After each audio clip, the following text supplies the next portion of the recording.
Bonjour. Ça va? Je m'appelle Bhava Bhakti. Je m'appelle Nitai Das. Enchanté. Right, we're really like in people's way here. No, we're not. We are. She feels like she's in everybody's, I guess she's such a humble vice now. But there are people coming. We're actually about to board a boat. Yeah. And do a little trip around Paris. See some sights, but it's such a beautiful day. As you can see outside, the sun is actually shining. So we're just trying to get in a reading before the boat shows up, so you can join us, and we'll speak some Bhagavatam, and whoever comes, they get to hear Bhagavatam. Right. Okay. Om Namo Bhagavate. Om Namo Bhagavate Vasudevaya. Om Namo Bhagavate Vasudevaya. Sounded like you. Alright, Canto 3, Chapter 25, Text 39 and 40. What? Sounds like her. Oh, monkey on the water, man. Alright. Thus the devotee who worship me, the all-pervading Lord of the universe, in unflinching devotional service, gives up all aspirations to be promoted to heavenly planets or to become happy in this world with wealth, children, cattle, home, or anything in relationship with the body. I take him to the other side of birth and death. Purport. Unflinching devotional service, as described in these two verses, means engaging oneself in full Krishna consciousness or devotional service, accepting the Supreme Lord as all in all. Since the Supreme Lord is all-inclusive, if anyone worships him with unflinching faith, he has automatically achieved all other opulences and performed all other duties. The Lord promises herein that he takes his devotee to the other side of birth and death. Lord Chaitanya therefore recommended that one who aspires to go beyond birth and death should have no material possessions. This means that one should not try to be happy in this world or try to be promoted to the heavenly world, nor should he try for material wealth, children, houses, or cattle. So don't try for too many cattle. I mean, it's interesting though, because trying not to be happy in the material world. But we're going on a boat. But we're going on a boat, and we're happy that it's sunny. We're trying to be happy. Actually, we're very miserable about the material world. But it's interesting because that statement has to be taken in context. Because Bhagavad Gita explains Susukam Kartamabhyayam, that devotional service is meant to be joyfully performed. So if you're remembering Krishna, then you're naturally going to be blissful and happy. Right? We're going to carry on. How liberation is imperceptibly achieved by pure devotee and what the symptoms are have been explained for the conditioned soul. Have been explained. So it's hard reading like this. For the conditioned soul, there are two statuses of living.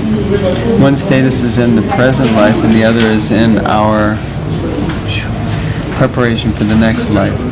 If I am in the mode of goodness, then I may be preparing for promotion to the higher planets. If I am in the mode of passion, then I shall remain here in a society where activity is very prominent. And if I am in the mode of ignorance, I may be degraded to animal life or a lower grade of human life. But for a devotee, there is no concern for this life or the next life, because in any life he does not desire elevation in material prosperity or high grade or low grade life. He prays to the Lord, "My dear Lord, it does not matter where I am born, but let me be born even as an ant in the house of a devotee." A pure devotee does not pray to the Lord for liberation from this material bondage. Actually, the pure devotee never thinks that he is fit for liberation. Considering his past life and his mischievous activities, he thinks that he is fit to be sent to lower region of hell.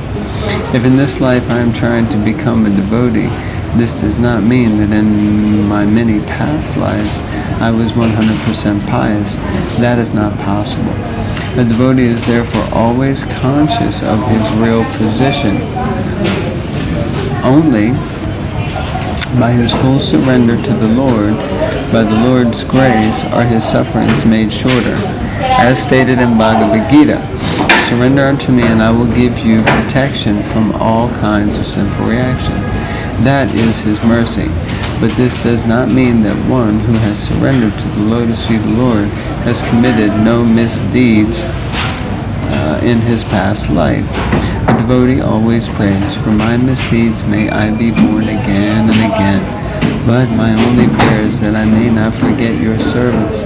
The devotee has that much mental strength, and he prays to the Lord, "May I be born again and again, but let me be born in the home of your pure devotee, so that I may again get a chance to develop myself."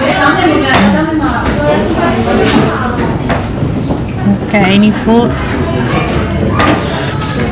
I like the thought about being born as an ant in the house of a devotee, and how, well, the mood anyway is one of real surrender. It's not about going back to Godhead. It's about feeling oneself disqualified, and it's about wanting to just be in the mood of a servant. Even if I have to take birth as a bug, means if I have to be degraded in this life, then at least let me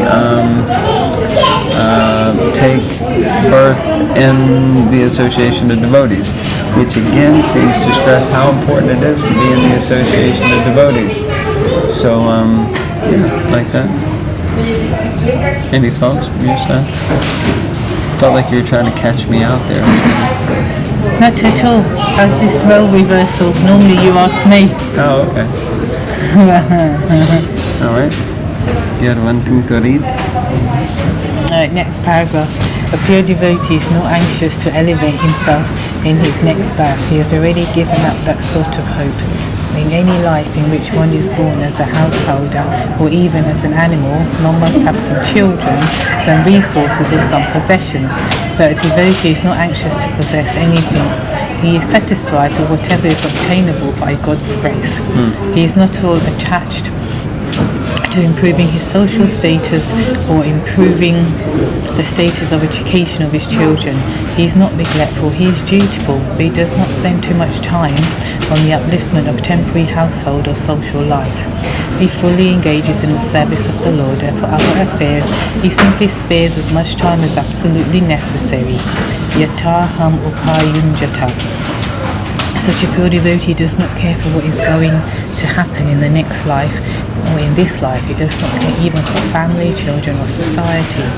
He fully engages in the service of the Lord in Krishna consciousness. It is stated in Bhagavad Gita that without the knowledge of the devotee, the Lord arranges for him to be immediately transferred to the Lord's transcendental abode just after he leaves his body.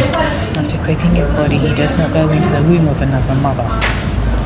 The ordinary common living entity after death is transferred to the womb of another mother according to his karma or activities to take another type of body. But as far as the devotee is concerned, he is at once transferred to the spiritual world in the association of the Lord.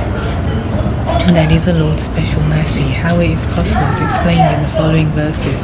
Because he is all-powerful, the Lord can do anything and everything. He can excuse all sinful reactions. He can immediately transfer a person to Vaikuntha Loka. That is the inconceivable power of the Supreme Personality of Godhead, who is favourably disposed to the pure devotees. Okay, thoughts? Oh, I feel like you're catching me out.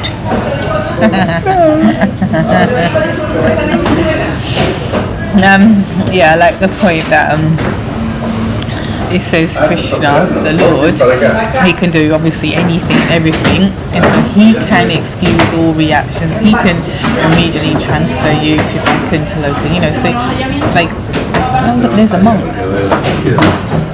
There's a Buddhist monk. So he can maybe he can read with us. We don't have to worry, did I make it? Am I 90% there? Did I remember the mantra? This is very sort of like hope giving, and how I kind of feel anyway, which is I'm not going to worry about all that because Krishna can do anything. And so if I've pleased him or my spiritual master or Prabhupada, regardless of if I learned this or that or learned all the what we associate with being with a devotee, he can just take you back like that, you know. So somehow we just need to be sincere and please Krishna, these are devotees, and don't get too hung up, you know. Can you see that crazy that party boat behind us?